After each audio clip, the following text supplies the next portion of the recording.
Welcome back to the Micromodule series, Understanding Bias in Epidemiological Studies. In last module, we introduced the three major categories of bias in epidemiological studies. In this module, we will zoom in on selection bias arising from the sampling procedure. The objectives of this module are to explain how selection bias may occur in the process of sampling, illustrate it with a hypothetical cross-sectional study, and introduce how to address such bias. Let's begin with a practical scenario. Suppose you want to know the smoking rate among clinical doctors in Hong Kong. Ideally, you should conduct a census which attempts to recruit all clinical doctors in Hong Kong into the study.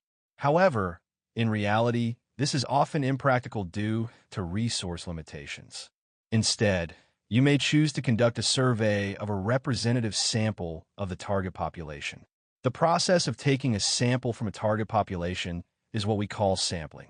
Target population means the entire group of individuals whom we are interested in drawing conclusions about.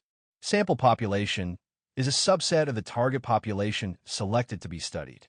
The sample population should be as representative of the target population as possible, so that what you observe from the sample, whether it be the prevalence or incidence of the disease or the association between a risk factor and a disease, can be applied, or so-called generalized, back to the original target population. If the sample is not representative of the target population, we cannot make such generalization. Thus, selecting a representative sample is the most crucial part in sampling. So how can we obtain a representative sample population? First, we should define the sampling unit, which refers to the individual component, for example, person, household, school, hospital, or even a biological sample like a blood specimen, that is directly sampled from the population. Second, we need to determine the sampling frame. Sampling frame is a list of all the sampling units, for example, the telephone directory of registered doctors, or the enrollment list of undergraduate program in CUHK. In the previous example of smoking rate among clinical doctors in Hong Kong, the target population is all clinical doctors in Hong Kong. The sample population is a subgroup of clinical doctors in Hong Kong who are selected to participate in the study. The sampling unit is an individual clinical doctor, and the sampling frame is a list of all clinical doctors in Hong Kong, which is available from the Medical Council of Hong Kong's registry. So, how do we draw a sample from the target population? There are two categories of sampling methods. The first one is probability sampling, which is scientifically preferable because this method ensures that each person has equal and non-zero chance of being selected. Probability sampling selects study sample by a random mechanism, such as using computer randomization program, dice roll, random number table, or drawing lots. The sample is not selected on the basis of investigators' subjective judgment. A sampling frame is needed when conducting a probability sampling.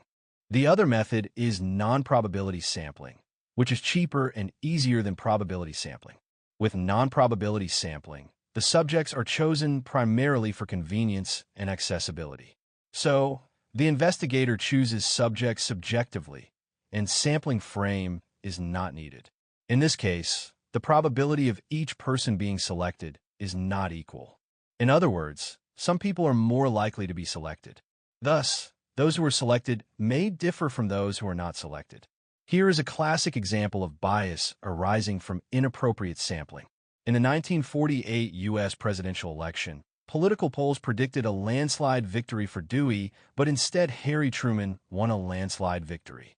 The prediction went totally wrong because the public opinion polling had been based on phone surveys, which resulted in a biased sample of rich voters who could afford telephones and tended to support Dewey. As Truman's supports mainly came from the lower and middle class voting blocs who didn't have telephones back then, they were missed out in the phone surveys. So how can we deal with sampling bias? The first step is to find a good sampling frame. In the previous example, the target population is all clinical doctors in Hong Kong, and the Medical Council of Hong Kong's registry is a good sampling frame because it includes all registered doctors in Hong Kong. The second step is to use probability sampling methods, for example, by using a computer randomization program. The third step is to recruit a sufficiently large sample size. How to estimate the sample size needed is taught in biostatistics courses. In the previous example, 500 clinical doctors are considered sufficient for the survey. These 3 steps ensure that both smokers and non-smokers have the same probability of being selected, and the proportion of smokers and non-smokers will be identical in both the target population and the sample population. Thus, the sample population is representative and can accurately reflect the smoking rate in the whole doctor population in Hong Kong.